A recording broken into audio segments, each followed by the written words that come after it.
لما رماني في البحر كان فاكر ان دي نهايتي، بس ما كانش يعرف ان دي بداية ليا ونهاية لحاجات كتير. واسمع القصة.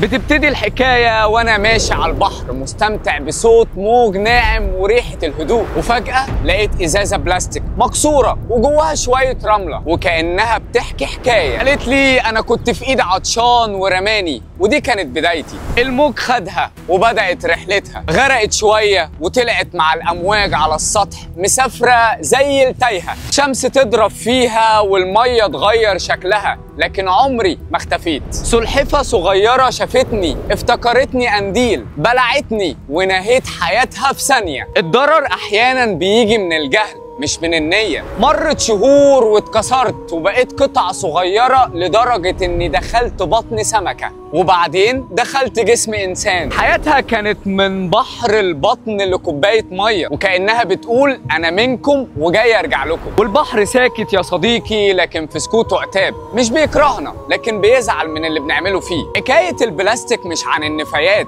هي عن حكاية نسياننا للمسؤولية، والقلب اللي ما فكرش قبل ما يرمي. في هناك في نص المحيط جزيرة كاملة، بس مش على الخريطة، دي جزيرة من الزبالة والنفايات. فيديو النهاردة في حب بادي بروجكت أوير. بادي طبعا منظمة الغوص رقم 1 في العالم، وبروجكت أوير هو حركة عالمية لحماية المحيطات، تخلي الغواصين مش بس مكتشفين، لا دول حراس المحيطات وحماية الحياة البحرية وكمان تنظيف المحيطات. السؤال هنا بقى ليك يا صديقي وعايزك تجاوبني، تعرف مدة تحلل البلاستيك في المية بيفضل قد إيه؟